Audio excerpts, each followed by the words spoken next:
Well, today, I did the values workshop yesterday.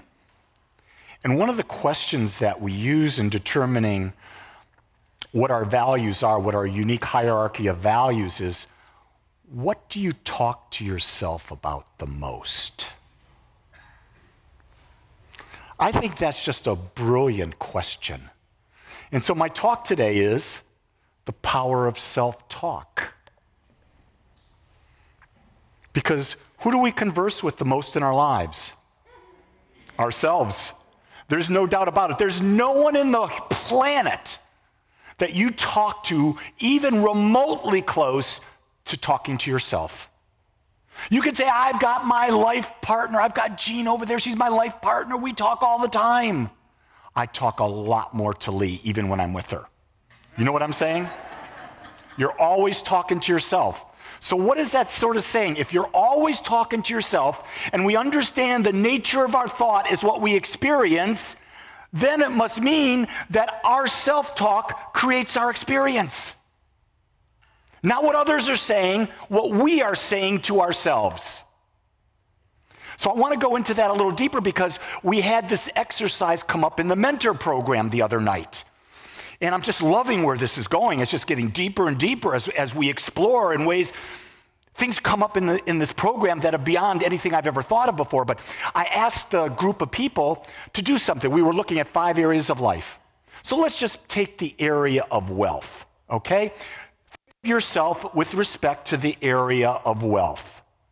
On a 1 to 5 scale, rate yourself. 0 being 0, 5 being as high based on where you would like to be. Put a number in your mind. Got that number? How many people were a 4? Okay, the question I'm going to ask, if you're a 4, do you want to retire on at least $100,000 of income a year? Okay? If you want to retire on that, that means that do you have $2 million saved up right now in liquid assets? If you do not have $2 million in liquid assets, then making 5%, you're not there. See where I'm getting at? We overestimate things. So if you want to make, if you want to make $100,000 a year, you've got to have $2 million. $2 million in the bank, not in your home. That's not where it is. It's in the bank. So if you're not there, you should be, let's say, roughly at about $1.5 million to be 80%. Or to be a 4. So if you got $1 million, then you're at a 3. How many people rated themselves a 3? Put your hands up, don't be shy. Almost everyone will be a 3. How many rated themselves a 2? Okay, how many rated themselves a 1? It doesn't matter where you rated yourself. The idea is, what I'm trying to say is we overestimate where we are in relationship to things. Like when I did the exercise, the highest value that I came up with for myself based on what I want in life was a 3.5 out of 5. And that was in the area of relationship. Because I realized that there's so much more. See, the second you think yourself at 4, 4.5, 4.6, whatever that is, what happens then? We become complacent. Don't we? We start having self-talk. Oh, it's okay. I don't really have to stretch myself. I don't have to take any more responsibility. Everything's going according to plan. Do you get that? So our self-talk actually becomes what? Self-defeating. We don't even realize that we're doing it, but we are living in a state of fog. Never say anything about yourself that you don't want to experience. This is really a valuable tool to consider. Never, ever, ever criticize yourself. Ever.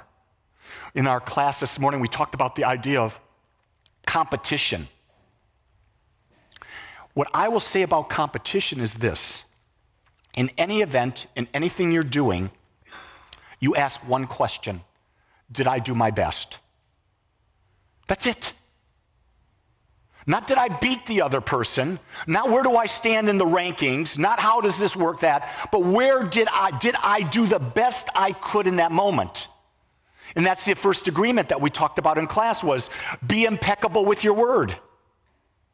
See, be impeccable with your word as you assess your situation. Where am I in this situation? Be impeccable with being honest with yourself, because when you're honest with yourself, you lay a foundation, a groundwork from which to go forward on. And then when you start self-talking, you're using your word. You're using your word. What is your word? Your word is your creative power. Use your power to create the most perfect you. And when your word is not clear, you get unclear results. I took the idea that for about 2 years, I've been focusing on becoming 195 pounds.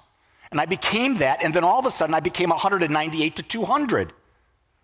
And I said, ooh, I stopped putting the marker there for me to think about.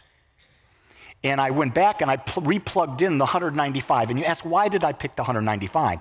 Because what I found is that at that weight, I feel great.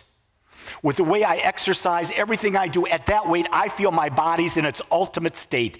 It can do enough resistance training. It can do the cardio. It makes me feel good. I like the way I look in that body. So that became the number. But I wasn't clear about it, so I went from 195 almost to 200. 2 weeks ago, I said, okay, 195 is the number, and I start treating to that. I start formulating my thoughts on that. I've been 195 for a week. Every morning, every night, I go to bed. There's no fluctuation. It's 195. My self-talk creates my experience. Do you get that? So when you're not having your experience, you've got to examine, where is your self-talk? Maybe it's not even the words you're saying. Maybe it's the clarity of the words that you're using is not right. And so maybe we just have to get clearer in what our intention is and what we want to bring. Here's one: never belittle yourself. Never put yourself down in any way, shape, or form. Ever, no matter what happens. I love the affirmation that I've adopted from Dr. John, and that is, no matter what I have done or not done, I am worthy of love. No matter what anyone else has done or not done, they are worthy of love. Do you see how judgment comes out? It no longer exists in those two statements, does it? And then think about that. Our self-talk is about what? Self-judgment. It's about self-complaining. Because do you realize that 90% of communication by scientific psychological studies shows that 90% of all communication is gossip? It's complaining. Do you realize that? So when you're there, I get a kick out of it because I was thinking about this the other day. Jean and I were out to dinner last night, and we were at the Blue Goose. Love the Blue Goose, Elaine. The Blue Goose has Impossible tacos. Now, if you don't know what that means, the Impossible Burger is this new vegetarian entry that tastes exactly like a burger. So when you have the Impossible tacos, mind you, not just the Impossible tacos, but you get the grilled fajita onions with it. And you put some black beans on it with some salsa. Oh. Anyway, we're at the Blue Goose. I got carried away with my fantasy. Jean and I are there talking, and then we get quiet. We've been married 46 plus years. We've known each other for 47 and a half years. That's a long time. We've talked about just about everything in the world. We do have moments where we like to talk, but a lot of times we've become to the point where it's just comfortable being with each other. Just comfortable being together. And then I went into my mind and I said, well, why aren't we talking more? Well, I'm not going to talk about complaining. I'm not going to talk about how I want to change her. I'm not going to talk about what other people are doing. Well, you eliminate that. You've eliminated 90% of everything you can talk about based on what we've been taught. Am I right? So then I look around and I see this couple over there and they're just going to town. And there's other people they're just going back and forth. And you know what they're talking about? Meaningless stuff. But a lot of times, we in our mind might judge ourselves as saying, well, that couple there, they've got a lot to talk about. They're communicating. We don't even question what it is they're talking about. We just project based on an image we see that it's good. It's not. Because there's no good image that's right for you. The only image that's right for you is the one you build in your own mind. Do you get that? Stop taking what other people discern as the way to be, the way to have a good relationship, the way to spend money, the way to do this, the way to do that. Don't do that. Be unique. It's like being unique. Greatest quarterback of all time, Tom Brady. Without a doubt. Why? Who has won more Super Bowls than Tom Brady? Nobody. Who's been in more Super Bowls than Tom Brady? Nobody. But people want to hate people who are different. People want to hate people who have had success. Revel in their success. The second you revel in the success of someone, you're saying, I have those qualities to be successful in me. See, Tom Brady didn't get to be what he is by being like every other quarterback. He became different because he was different. He made himself different. He chose to be unique in a way that no one else has ever done. That's what I admire about him. He decided, I'm going to be the unique individualization of God that I am. And I don't give a flip what you say, whether I'm a cheater, whether I do this. He doesn't care. He's using what? One of the 4 agreements. Never take what anyone says personally. He's living those agreements. That's why you want to admire him. I don't want to be like Tom Brady, but I admire him for being Tom Brady. I see the greatness in him. So the question I ask is, why in our self-talk would we put anyone else down? Why in our self-talk would we talk badly about anyone? The only thing I can think of is because we don't like anyone to be above us and we don't think we're worthy of being that good. Let that one soak in. Because we put people down because we feel inadequate. That's why you admire greatness. You revel in it. You give thanks for people being great. You see the beauty of who they are. Be the person you want to be now. So if you want to be that person who's making $100,000 on their own income, I'm not talking about Social Security or anything like that. I'm talking about on your own investment income, then you've got to be that person. And what is that person? That person is a saver and an investor. They are not a spender. If you're a spender, you will never have money. Just going to say that up front. If you're a spender, you're never going to have money. Who was I talking to? I was talking with Margot and the values workshop. And Margot she was in New York doing the values workshop yesterday. And she's not my youngest person, but she's one of my youngest people that have done the values. And she had a coffee there. And it wasn't a Starbucks, it was from another place. And I said to her, Margot, do you know if you made a different choice, that you took the money, that $5 that you spent for that coffee, and every day you just invested that in an S&P 500 index fund, by the time you're 65, you'll be a multimillionaire? Interesting discussion, isn't it? What do you value? Do you value the money or do you value the coffee? I'm not saying there's anything wrong with coffee. I'm saying put it in perspective to what do you value? What's most important to you? Just an interesting question. You see, the idea that there's a right or wrong, we've got to get over that. There is no right or wrong. Whatever you think is right for you is right for you.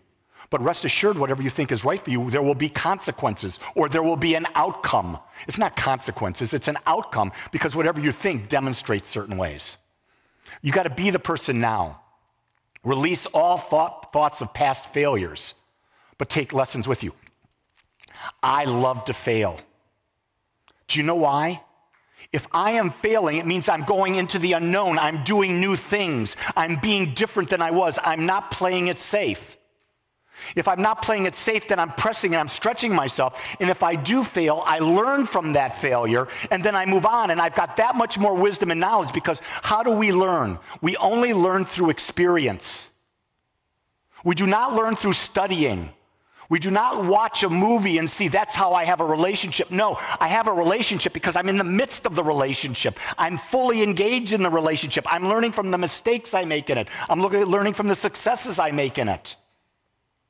You've got to be in life, buried in life, living life fully, stepping on the edge, always going a step forward, always going a step forward, never being satisfied with the status quo. You were meant and brought here as yourself, as creators, not couch potatoes. Well, I just want to be on the couch all afternoon. That's boredom. When we're bored, we've forgotten who we are. When we get depressed, it's because we're focusing on the past or we're worried about the future.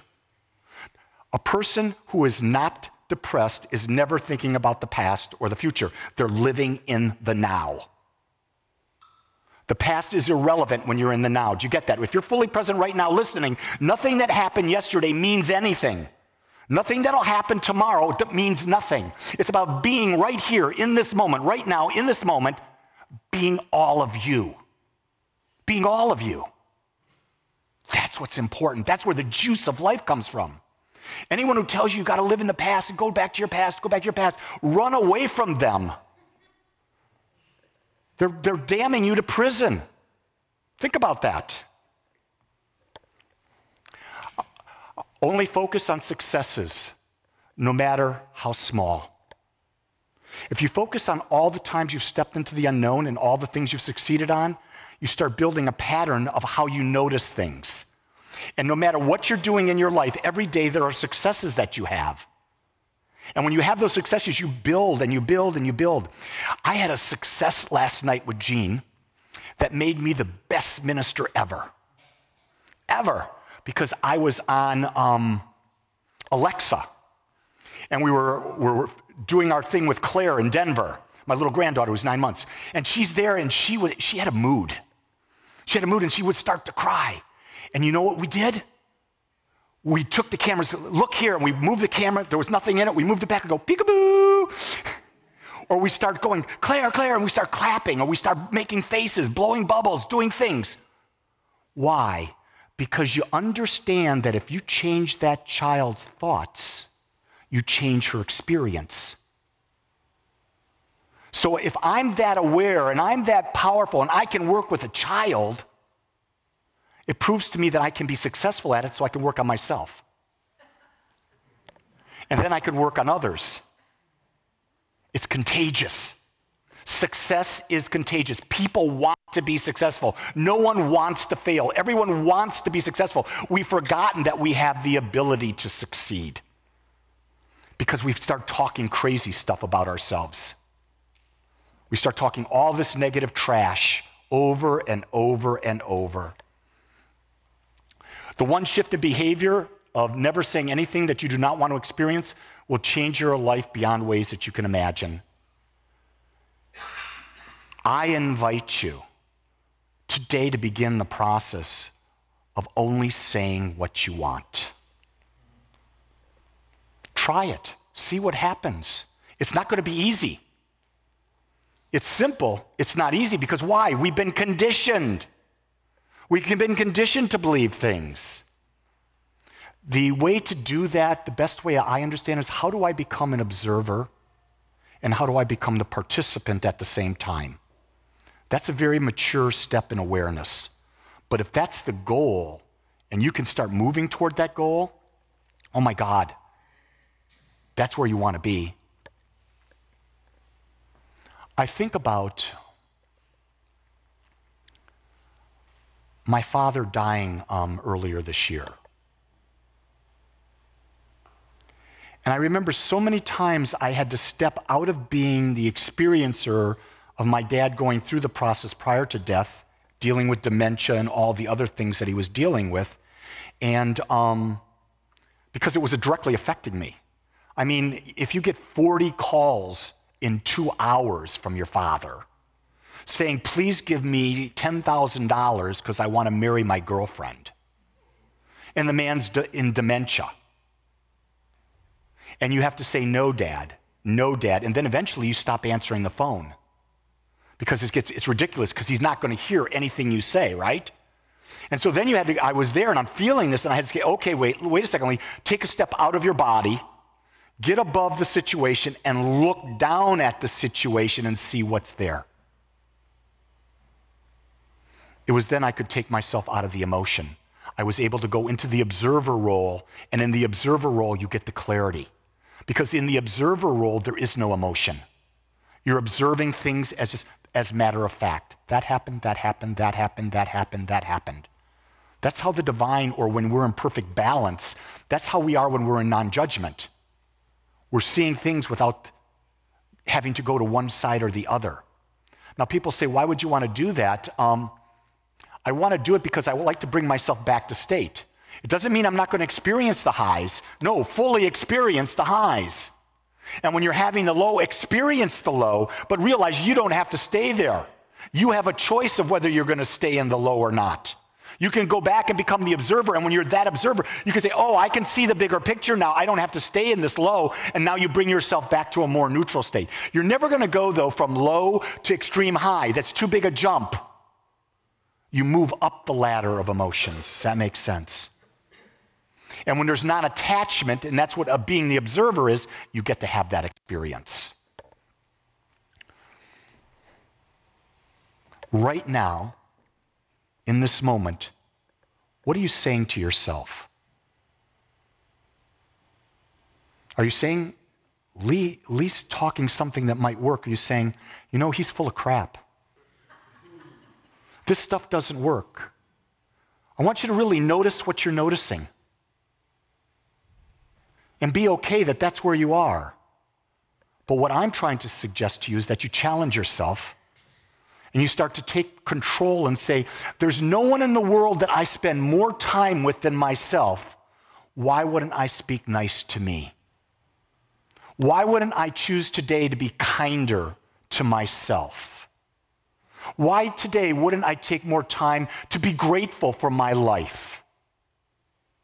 Why today won't I honor the fact that the world is blessed to have me as only I can be? Think about that. There's only one you. And you were made perfect. And you still are. Step into that body. Step into that mind. Just be you. It's enough. I want to thank you for joining us today. I'm so grateful that you took your time to watch or listen to this message. If you found this message beneficial, I would ask that you go to our website, agapecsl.com. Once there, click on the donate button and experience the joy of conscious and purposeful giving. Or if you would like, text your gift by simply dialing 972-532-6976. It is through your gifts that we are able to bring this message to you in the world. I would ask that if you like this message, to please subscribe to my YouTube channel under my name, Lee Wolak.